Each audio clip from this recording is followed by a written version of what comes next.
성경 말씀 이사야 43장 10절 말씀입니다. 나 여호와가 말하노라. 너희는 나의 증인 나의 종으로 택함을 입었나니 이는 너희가 나를 알고 믿으며 내가 그인 줄 깨닫게 하려 함이라. 나의 전에 지음을 받은 신이 없었느니라. 나의 후에도 없으리라. 사도행전 26장 16절에서 18절 말씀. 일어나 너희 발로 서라. 내가 네게 나타난 것은 곧 네가 나를 본 일과 장차 네가 네게 나타날 일로 너로 종과 증인을 삼으려 함이니 이스라엘과 이방인들에게서 내가 너를 구원하여 그들에게 보내어 그 눈을 뜨게 하여 어둠에서 빛으로 사탄의 권세에서 하나님께로 돌아오게 하고 제사함과 나를 믿어 거룩하게 된 무리 가운데서 기업을 얻게 하리라 하더이다. 아멘.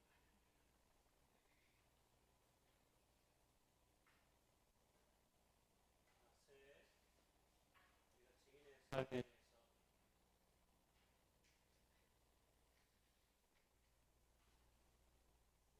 모양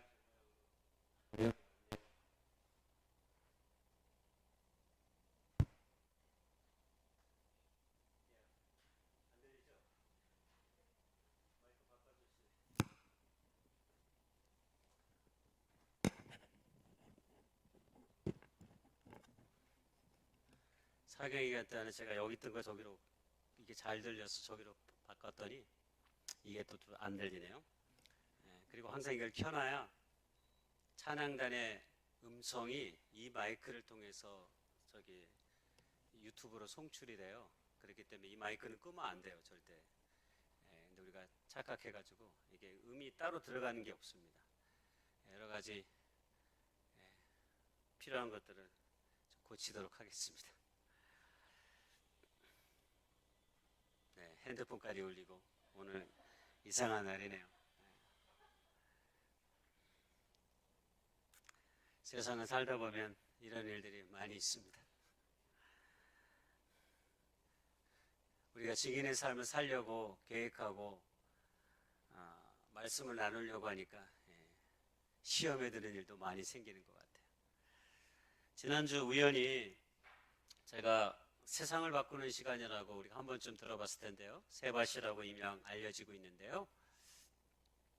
김지윤이라고 하는 한 강사가 이야기하는 것을 제가 주의 깊게 정말 우연히 듣게 됐습니다. 근데 너무 마음에 와닿아서 끝까지 다 들었습니다. 제목이 쪽팔리게 살지 맙시다였습니다. 제목 때문에 그랬는지 되게 확 와닿더라고요. 우리도 좀 쪽팔리게 살지 않고 정말 사람답게 살았으면 좋겠다 하는 생각을 합니다. 이 강사가 이 제목을 잡은 이유가 있었습니다. 자기가 고등학교 때 학교에서 시험을 봤는데 이 학교는 한 번도 시험 감독관이 없었다고 합니다. 선생님이 시험지를 나눠주고 그냥 나가 있는 거예요. 그리고 시험 끝날 때쯤 다시 들어와서 시험지를 회수해 갔다고 합니다. 그래서 고등학교 3년 내내 한 번도 감독관이 있는 시험을 치러보지 못했다고 합니다. 그런데 놀랍게도 이 강사가 말하기를 3년의 시간 동안 한 번도 부정행위가 적어도 자기가 속해 있는 교실에서는 이루어지지 않았다라고 고백했습니다. 아이들끼리 자기들끼리 많이 이야기했대요. 처음에는 야 우리 이렇게 해도 되는 거야? 그렇게 이야기하다가 한 친구가 한 이야기가 자기 마음에 남아서 오늘 제목으로 잡은 그 이야기입니다. 야 쪽팔리게 어떻게 커닝하냐 그랬다는 거예요. 한마디로 시험 점수가 조금 안 나와도 그냥 감내하겠다는 거예요. 그거 1, 2점 더 받기 위해서 선생님이 없다고 내가 컨닝하며 이 시험 점수를 올리고 싶지 않는다라고 하는 한 친구의 고백이라는 겁니다. 쪽팔려서 그 시험 그렇게 컨닝해서 안 보겠다라고 하는 거죠. 이거를 사전적인 의미로 우리는 자존심 이렇게 말할 수 있습니다. 자존심은 사전에 찾아보니까 이렇게 되어 있더라고요. 남에게 굽히지 않고 자신의 품위를 스스로 지키려고 하는 마음. 여러분, 이게 자존심입니다. 남에게 굽히지 않고 자신의 품위를 스스로 지키려고 하는 마음, 이게 자존심입니다. 오늘 우리가 그리스도의 증인됨을 우리가 이야기하려고 하는데요. 사실 이 증인됨은 자존심보다는 사실 자긍심에 더 가깝습니다. 여러분, 자긍심은 뭘까요? 자긍심의 사전을 제가 찾아보니까 스스로에게 긍지를 가지는 마음이 자긍심입니다. 스스로에게 긍지를 가지는 마음. 저는 그리스도의 증인됨은 이런 자긍심보다 더 높은 차원에 있다고 생각합니다. 왜냐하면 우리의 긍지는 궁극적으로 내 스스로 부여하는 게 아니기 때문입니다. 사람들이 말하는 자긍심은 스스로를 그냥 귀하다 이렇게 생각하는 거예요. 스스로를 멋지다 이렇게 생각하는 거예요. 그런데 여러분, 그리스도인들의 증인됨은, 그리스도인들의 자긍심은 나에게서 나오는 게 아니라 하나님에게서 나옵니다. 하나님께서 우리 스스로를 하나님의 거룩한 백성으로 삼으셨다고 하는, 하나님의 귀한 자녀로 삼아주셨다고 하는 그 사실 때문에 우리는 세상에서 얘기하는 자긍심보다 훨씬 더 높은 그런 인간의 자긍심을 가지고 살아가는 것입니다. 바로 그것이 세상과 구별된 것이죠. 덴마크 출신의 여성 작가 카렌 볼릭센이라는 사람이 있습니다. 이 사람이 쓴 소설을 영화로 만든 게 그 유명한 아웃 오브 아프리카입니다. 작가 이름 그대로 영화 속 주인공도 이름도 카렌입니다. 이 덴마크의 작가 카렌이 자긍심을 이렇게 표현했습니다. 뭐라고 말했냐면, 자긍심이란 하나님이 우리를 지으셨을 때 품으셨던 발상을 믿는 것. 저는 이 문장을 읽으면서 소름이 좀 착 끼쳤어요. 와, 그리스도인의 자긍심이란 이런 거구나. 하나님께서 우리를 지으셨을 때 품었던 마음이라는 거예요. 이걸 굳이 비유하자면 각 결혼한 부부가 아이를 낳을 때 아이를 생각하면서 가졌던 마음들, 이런 거 아닐까 싶어요. 부모의 마음을 고스란히 담은 그 희망과 그 소망을 담은, 그것이 내 아이에게, 내가 앞으로 키울 그 아이에게 주고 싶은 그 마음. 하나님께서 우리를 창조하시고 우리를 하나님의 사람으로 생명 주시고 이 땅 가운데 태어났었을 때 그 본래의 마음, 그 마음이 우리의 자긍심의 본래의 실체다라고 하는 것입니다. 여러분, 그렇다면 이 마음이 얼마나 큰 마음이겠습니까? 그래서 카렌에게 성공이란 하나님의 발상을 성공적으로 끝까지 따르는 일이다, 이렇게 표현을 했습니다. 하나님이 나를 이 땅 가운데 내 부모를 통해서 태어나게 하셨을 때 가졌던 그 마음을 끝까지 내가 잃어버리지 않고 따르려고 하는 그 마음, 이게 성공이라는 거예요. 세상 가운데서 어떤 자리를 차지하고 많은 연봉을 받고 세상 사람들이 우러러보는 그 어떤 존재가 되는 것이 성공이 아니라, 하나님께서 나를 창조하셨을 때, 나를 이 땅 가운데 태어나게 하시고 나를 이 땅 가운데 보내셨을 때 가졌던 그 마음, 그 마음을 내가 잃어버리지 않고 내 삶 가운데 가지면서 인생을 사는 것. 다시 말하면 하나님을 믿는 사람은 그분의 설계와 소명을 붙잡고 그 안에서 자신을 발견하는 사람이다, 이렇게 말할 수 있는 것이죠. 우리는 우리의 삶을 생각해 보면, 단순하게 생각하면 크게 두 개의 삶과 길이 있습니다. 하나는 세상에 맞추어서 인생을 사는 사람과 그 길을 따르는 사람들. 그리고 또 다른 하나는 하나님께 우리의 삶의 모든 것을 마치고 그 인생의 길을 걷고 사는 사람들. 이렇게 크게 두 가지로 분리해 볼 수 있습니다. 하나님이 나를 창조하셔서 삶의 소명과 사명을 주셨다는 것을 믿으면 우리는 우리 사회가 나에 대해서 또는 내가 자신을 어떻게 생각하느냐에 대해서 크게 중요하지 않게 됩니다. 오직 중요한 것이 있다면 사회적인 시선이나 다른 사람이 나를 어떻게 바라보느냐가 아니라 하나님께서 오늘 나를 어떻게 바라보는지가 우리의 삶의 가장 중요한 가치의 척도가 된다라고 하는 것입니다. 저는 이것이 오늘 우리가 가져야 하는 증인의 자긍심이다, 이렇게 말하고 싶습니다. 지난주도 그렇고 오늘 이번 주도 우리가 함께 사도행전 26장 14절 16절의 본문의 말씀을 계속 읽어가고 있습니다. 바울이 아그리빠 왕 앞에서 자신이 부활의 주님을 통해 증인으로 부름받았고 그 사명이 내게 주어졌다라고 하는 것을 소개하고 있는 내용입니다.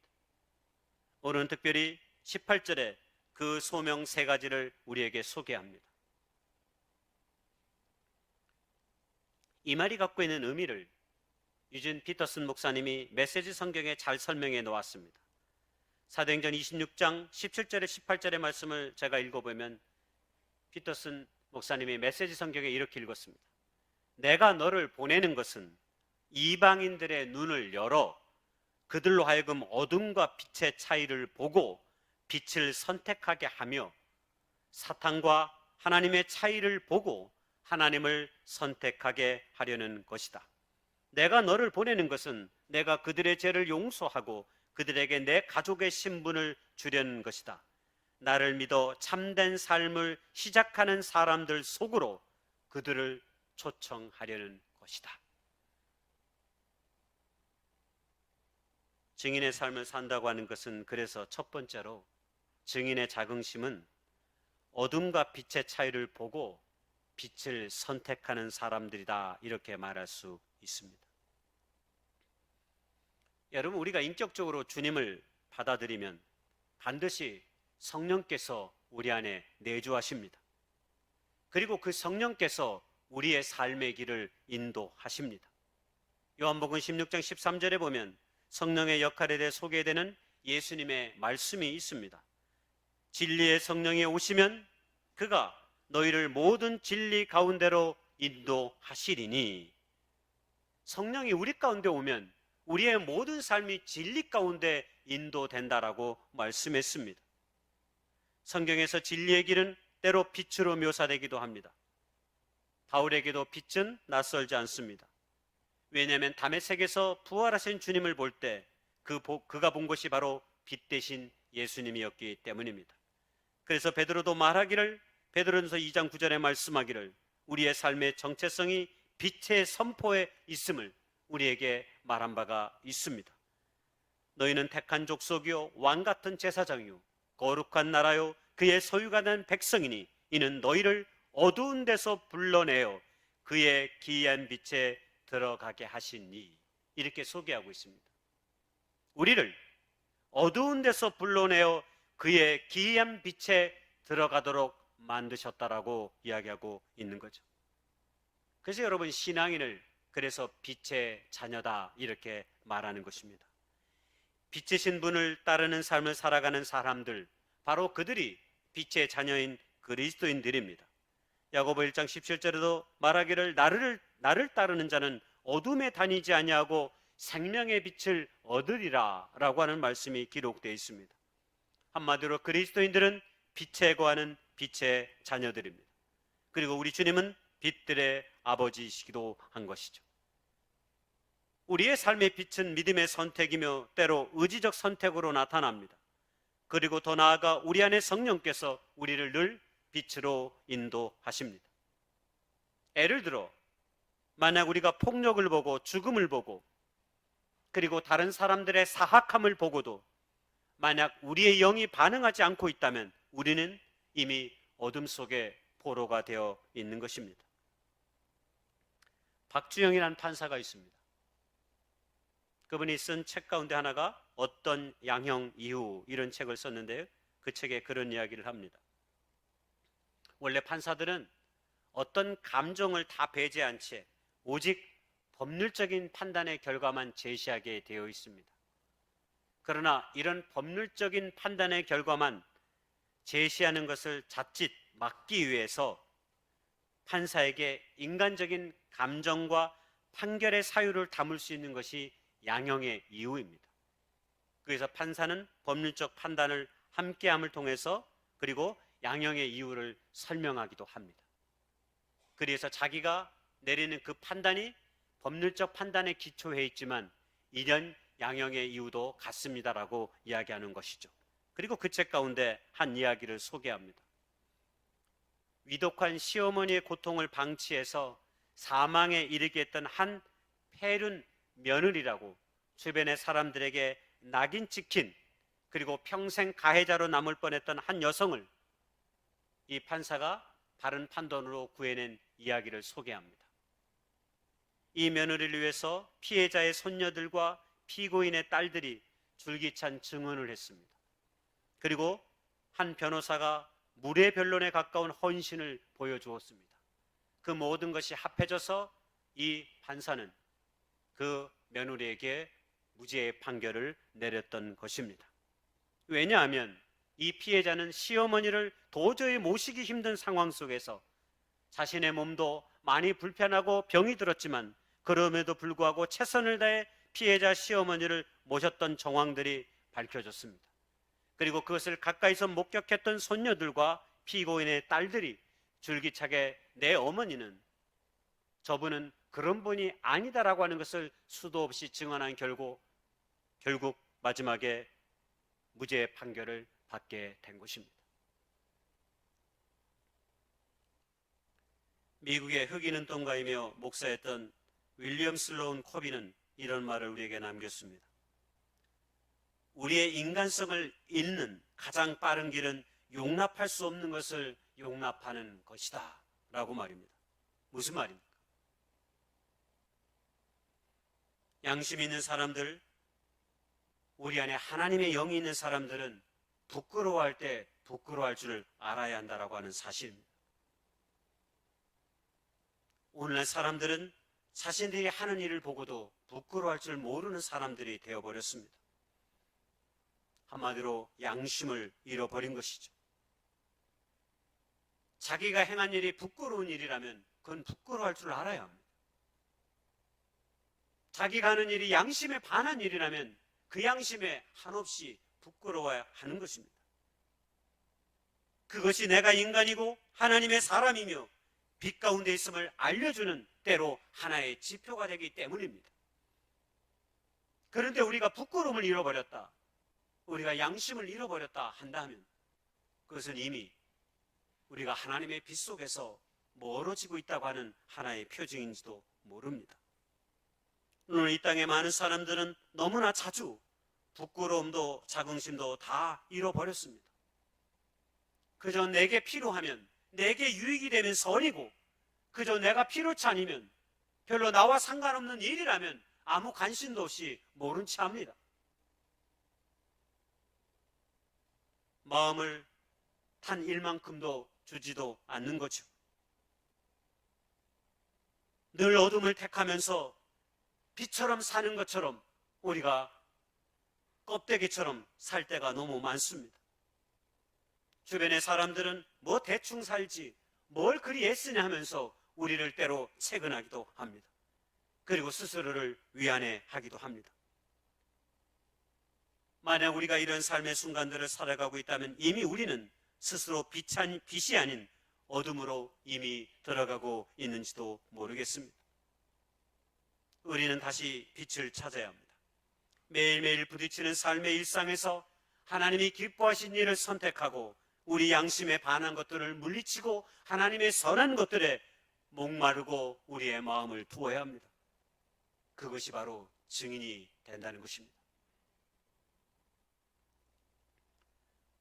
두 번째로 우리가 증인의 자긍심을 갖는다는 것은 사탄의 권세보다는 하나님의 것을 택하는 것으로 우리의 삶 가운데 나타나야 한다는 사실입니다. 이 말씀을 잘 보여주는 말씀이 골로새서 1장 13절의 말씀입니다. 그가 우리를 흑암의 권세에서 건져내사 그의 사랑의 아들의 나라로 우리를 옮기셨다 그랬습니다. 하나님을 믿는 사람들은 흑암의 권세에서 사랑의 아들의 나라로 옮겨진 사람들이다라고 하는 것입니다. 그리스도의 구속의 은혜로 하나님의 자녀가 된 사람들은 더 이상 흑암의 권세나 사탄의 권세를 탐하지 않습니다. 그것보다는 사랑이란 이름으로 우리의 평생의 삶을 사는 자들이다라고 하는 거죠. 흑암의 권세, 사탄의 권세는 무엇입니까? 여러분, 사단도 영입니다. 우리를 미혹해 하고 넘어지게 하고 궁극적으로 예수의 생명에서 멀어지게 하는 일련의 힘입니다. 우리의 마음밭에 거짓의 이야기를 속삭이고 우리의 마음을 삐뚤어지게 하고 그릇되게 만드는 힘으로 늘 우리 가운데 다가오는 거죠. 그걸 성경은 말하기를 교묘한 말로 세상의 풍조를 따르게 하는 삶이다, 이렇게 말합니다. 에베소서 2장 2절에 그때 너희는 그 가운데 생하여 이 세상 풍조를 따르고 공중의 권세 잡은 자를 따랐으니 곧 지금 불순종의 아들들 가운데 역사는 영이다, 이렇게 분명하게 이야기하고 있기 때문입니다. 세상의 풍조를 따른다고 하는 것은 우리 안의 욕망의 실제, 욕심의 본질이 무엇이냐에 따라 달라집니다. 그것은 이미 에덴 동산에서 아담과 하와가 뱀에게 속아 선악과 나무를 따먹은 것처럼 오늘날에도 끊임없이 믿음의 백성들을 유혹하여 사단의 권세 아래 그것들로 우리를 묶어두고 있는 것입니다. 그리고 이것은 이미 예수님이 공생의 사역을 하시기 전에 광야에서 마귀에게 시험을 당한 것으로도 보여집니다. 그것은 다른 것이 아닙니다. 하나님처럼 배고픈 마음으로, 거짓된 마음으로 만족할 줄 모르는 물질에 끊임없는 탐욕을 갖고 겸손할 줄 모르는 마음으로 이 땅 가운데서 더 나은 직장과 지위에 대해 끊임없이 집착하면서 우리의 모든 평생의 삶을 붙들어 매는 것입니다. 그리고 끊임없이 타인에게 자신을 드러내고픈 이기적인 마음으로 늘 자신을 앞세우며 다른 사람의 이야기는 귀를 기울이거나 다른 사람을 겸손히 섬길지 모르는 마음으로 나타나는 것이죠. 내가 오늘 증인의 자긍심을 가지고 살고 있는지 아니면 사탄의 권세에 굴복하며 살고 있는지를 알아보려면 정직하게 자신의 삶을 들여다보면 됩니다. 내 안에 물질적인 욕망을 키워가기 위해 사람을 속이고 내 안에 허위와 위선을 늘려가면서 내 안에 이기성이 끊임없이 발현되는 형태로 내가 만약 살아가고 있다면 그것은 이미 잘못된 길로 가고 있는 것입니다. 이미 세상의 풍조 안에 자신의 모든 마음을 두고 있는 것입니다. 그러나 우리 안의 욕망이 인격적인 깊이를 더하기 위해 하나님 앞에 무릎으로 나아가고 모든 사람을 대하는데 진정성 있는 모습으로 대하고 타인과 이웃에 대해 사랑의 간대함을 잃지 않고 있다면 이미 우리는 올바른 길을 가고 있다고 해도 확신할 수 있는 것입니다. 세상의 풍조를 이기고 악한 시험에 빠지지 않으려면 그것은 우리가 하나님을 더욱 사랑하는 법을 배우면 됩니다. 그러면 우리의 삶의 만족감은 커지고 우리 안의 욕망은 하나님 안에서 작아지고 아니 하나님이 이루시는 욕망으로 커져갑니다. 하나님의 그 거룩한 나라와 말입니다. 하나님을 사랑하면 사랑할수록 우리는 하나님이 내게 주신 것들에 대한 만족과 은혜가 깊어지고 커지게 됩니다. 환희 크로스비라는 분이 있습니다. 오늘 우리가 찬송가 31장을 읽어는 찬양했는데 그 찬송가를 지으신 분이에요. 이분이 지은 찬송가가 23곡이나 들어와 있어요. 그리고 생애 동안 얼마나 많은 약 9,000개 이상의 찬송시를 썼다고 합니다. 그런데 이분이 맹인입니다. 이분은 6살 때, 아니 6개월 때, 생후 6개월 때 의사가 실수해가지고 눈이 실명되게 되었다고 합니다. 그리고 나서 오늘 우리에게 불려지고 있는 앞서 우리가 읽었던 찬송가 31장 천지에 있는 찬양하나 복되신 구세주 예수, 그 찬양 같은 이런 찬양들을 우리에게 많이 남겨주었습니다.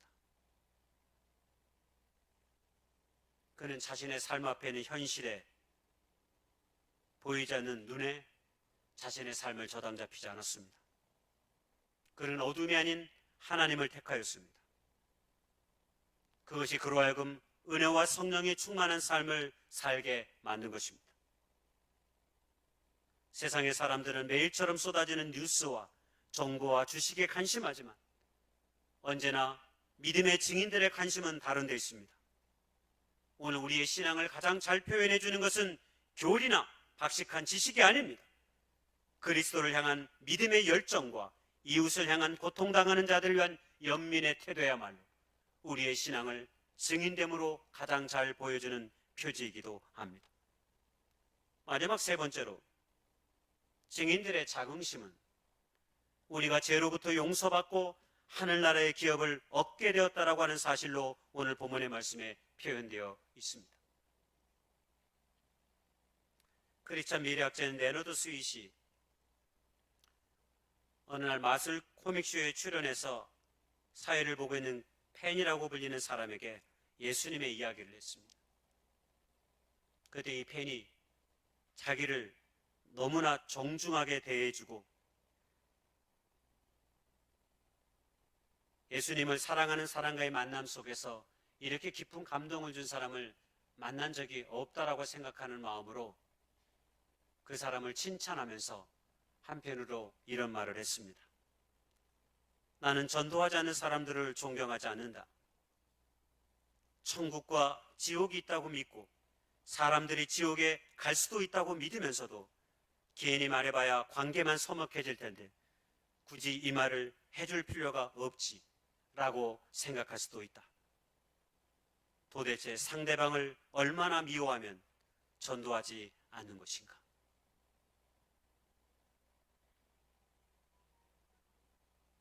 증인은 세상의 그 무엇과도 바꿀 수 없는 예수 그리스도의 십자가에 그 구원의 복음이 다 우리의 삶에 담겨져 있는 사람들입니다.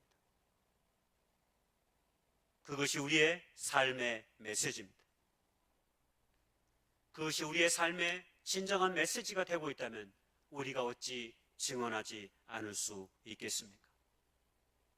하나님께서는 세상 모든 사람들을 구원하시기 위해 우리를 영원한 생명의 소망으로 이끄시기 위해 당신의 독생자 예수 그리스도를 이 땅에 보내주셨다는 이 놀라운 사실을 우리가 믿음으로 고백한다면, 그렇게 바울을 부르고 오늘 우리를 불렀다면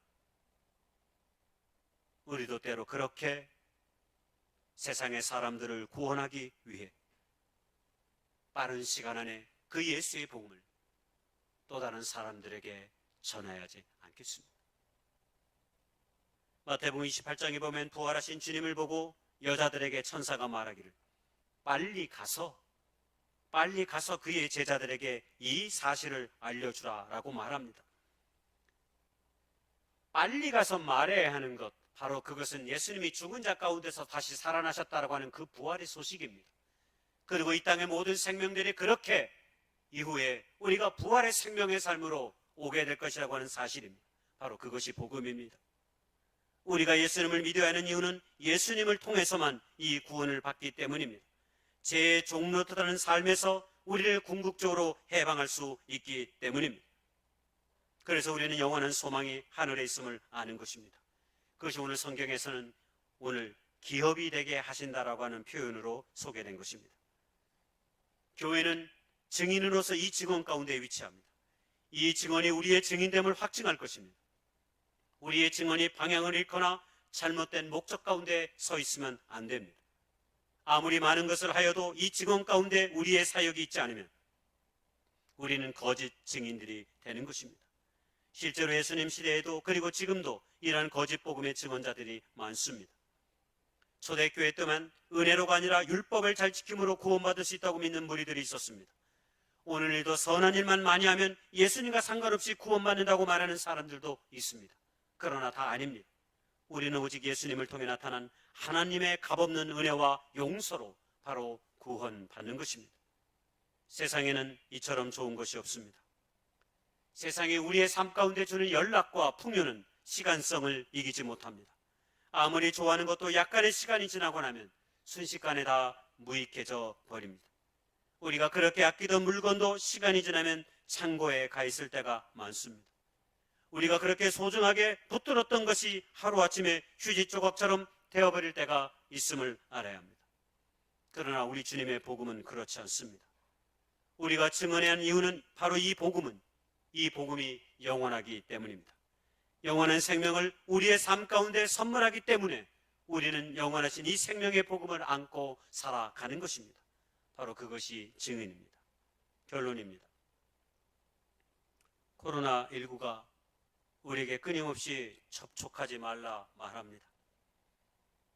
그러나 우리가 받은 주님의 사랑을 고백하고 증언하는 일에는 반드시 최소한의 접촉이 필요합니다.